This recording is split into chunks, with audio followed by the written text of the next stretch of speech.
to be a Buddhist meditator. In reality, he was a cheap war propagandist. No, he was very good and very honest. In one of his books, people don't like to read it. He says, meditation is a technique. You can be, he says, a communist, a fascist, a liberal, whatever you want, it doesn't matter. That's what we should hear from it. So again, to answer you, I think it's deeply ambiguous. Because, you know, when you say it's less killing, it is less killing, but there is always an opening to say it's not so much that they are less killing in reality, but the killing itself is no longer experienced as traumatic killing. It just neutralizes it. You know, like, you know that terrible lines in Mahabharata, or where, you know where, Arjuna confronts, no, sorry, that warrior, yeah, Arjuna confronts God, what can I do? Should I go into battle? And the God tells him, what you see is reality is just a false reality, so the true I cannot be destroyed, so go on and kill and so on. In other words, go on nicely killing, but with a proper distance, it doesn't matter. You must always be aware, sorry, don't take it personally, if I kill you, I'm just killing a false material appearance, and so on and so on.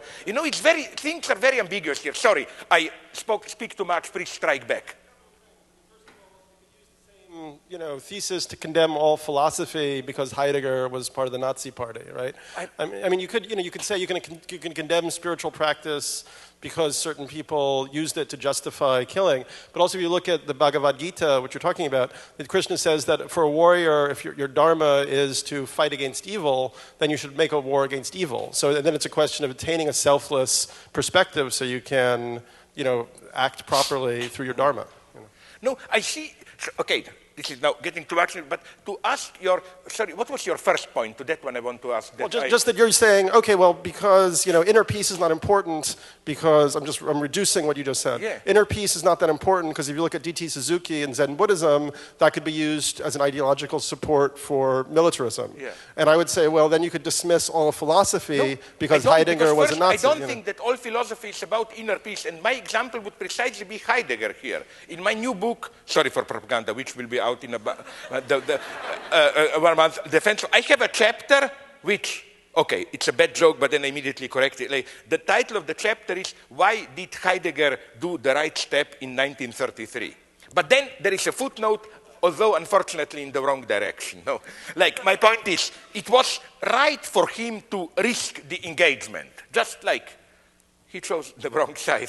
But what I'm saying is that no, it's not what, how should I put it? My God, I accept the results of Buddhist meditations and so on. What I'm saying is just repeating Suzuki. It's no help to fight evil or whatever.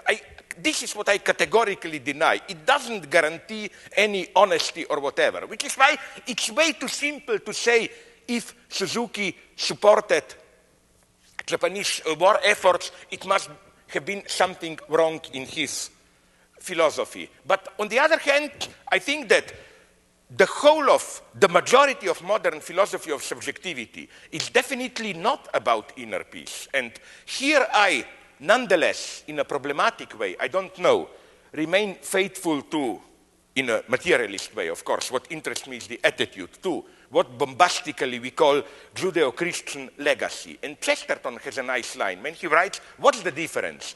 The difference is that in other pagan religions, God is inside, in the sense of you turn to your true self and discover the ultimate identity between your true self and God.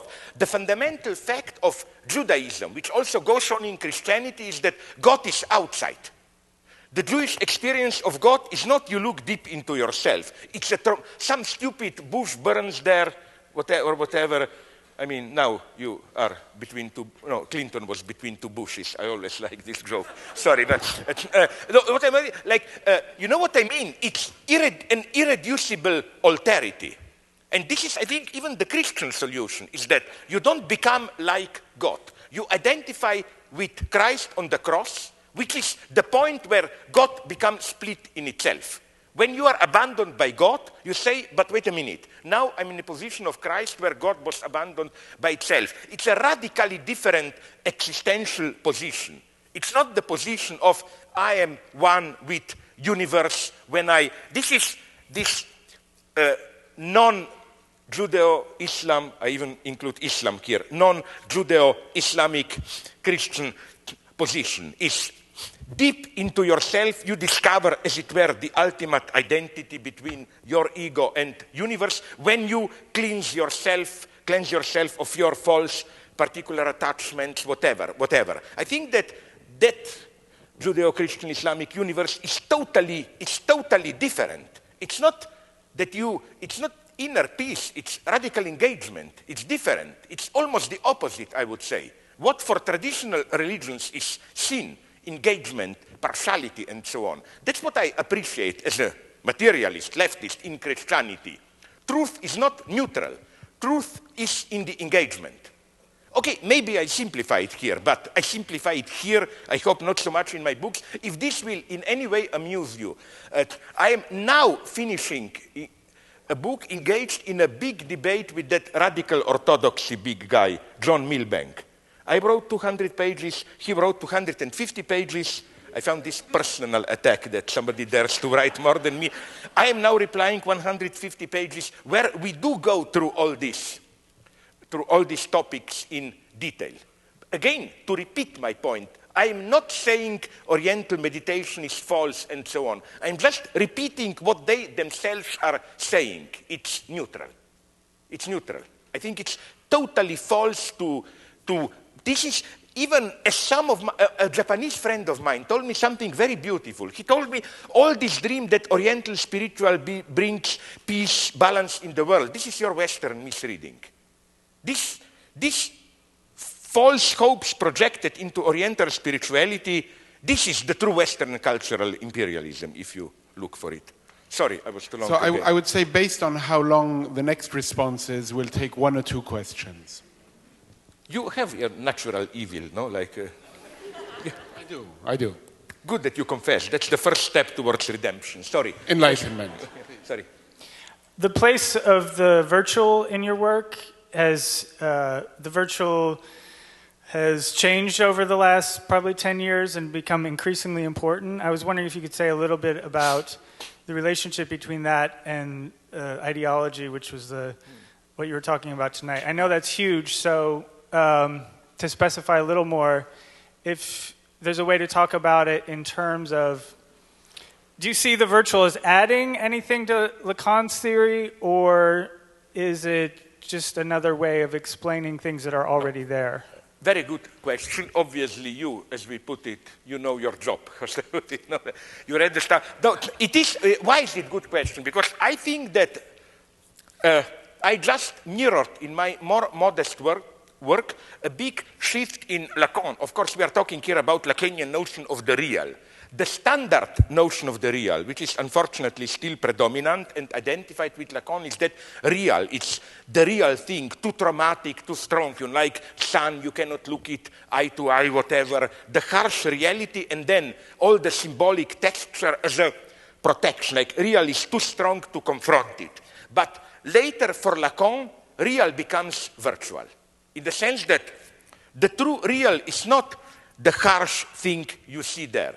The true real is precisely a non-existing, not fully existing virtual absent point of reference. Real becomes virtual. As to ideology here, yes, it did change my critique of ideology, and I will tell you where. It's just a very detailed move, but it's an important shift. For a long time, till a couple of years ago, I still participated in this leftist paranoiac distrust of this material texture of ideology. I was, with all my respect for her, to avoid misunderstanding, I was all too much into Susan Sontag trap. You know, Susan Sontag's reading, for example, of Leni Riefenstahl, no? Like, since she was a Nazi for those 10 years then, you have to look before and after. Already in her early mountain films, it's all the same, up to her late photos and so on. Well, first, there are many empirical reasons to doubt this. Like her last Das blaue Licht, the blue light mountain film. You know, there is a slight problem. Her lover at that time was all for a Nazi. The worst combination possible. A Jew and a Marxist, Bela Balash, the cinema theorist. He co-wrote the scenario with her. So you can also give, and some of my friends are trying to do it, to read that film as much more ambiguous, almost leftist. It's a girl, I don't know how she's called, alone in the mountain, outcast, and so on. It can be, so I don't buy this idea of proto-fascism, you know, like, oh, then it must be already before, and so on. So to give you, and I think that precisely we should not be afraid to liberate those elements. And I will conclude with two examples which I was tempted to use, we don't have time. The one is cabaret. Do you have a friend whom you suspect is he truly intellectual or not? Show him from cabaret. You remember when they are in a countryside, the heroes, they stay for lunch at a small inn, local restaurant, and then a young boy starts to sing a song, Awake, tomorrow belongs to me, and so on. And then if your friend says, oh my God, how this engages people, now I understand what is fascism, the friend is half intellectual. I think that what is fascist about that song? Nothing. I claim that if a communist were to sing that song and say, tomorrow a sign is red star and so on, tomorrow belongs to us, I totally buy that song. You know what I mean? I don't think ideology is in this mini texture. This mini texture is what Alain Badiou calls this stupid multitude of jouissance. And now I give you a positive example. I don't know how well known they are here in the States, that German punk hard rock band called Rammstein. You know, this hard music, using music, bombing you, all the Nazi imagery and so on. Okay, the liberal attitude is, it's dangerous, they are playing with fire. What if, and this is typical liberal patronizing, what if we all know that it's irony, ironic imitation, but what if there are some young people who will take it too literally and become Nazis or whatever? I think it's totally wrong. You know what Rammstein does? Let me give you an example that I like. I will be brief, don't be too much in a panic. I see a panic in your gaze. 20 years ago, north of my own country, Slovenia, in Austria, there was a nationalist, right-wing, populist hatred towards Slovenes exploded as if we are some kind of a threat and wanted to reoccupy whatever, which is ridiculous. We are a small nation, nobody, that part Carinthia, Kärnten, and their formula was, in German, Kärnten bleibt Deutsch, like Carinthia will remain German. And what did the Austrian leftists do? Something very intelligent, not any critico-ideological analysis, blah, blah, blah. They just published in main newspapers a paid ad with taking this formula and just then proposing obscene variations, like Kärnten bleibt Deutsch. This is correct German. Carinthia remains German. Kärnten bleibt Deutsch. Kärnten bleibt Deutsch. Kärnten bleibt Deutsch, and so on.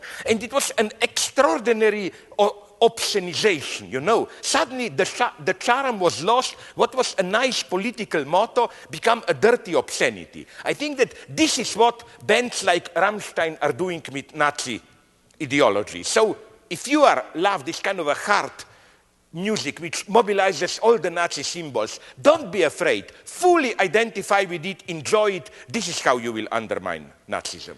So. Well, thank you very much for thank you. I would like to, before we give a full applause to Slavoj Žižek, I would like to say that he is not signing his book that is about to appear. That will be the next time you come here. He's signing other books that have appeared, quite a few.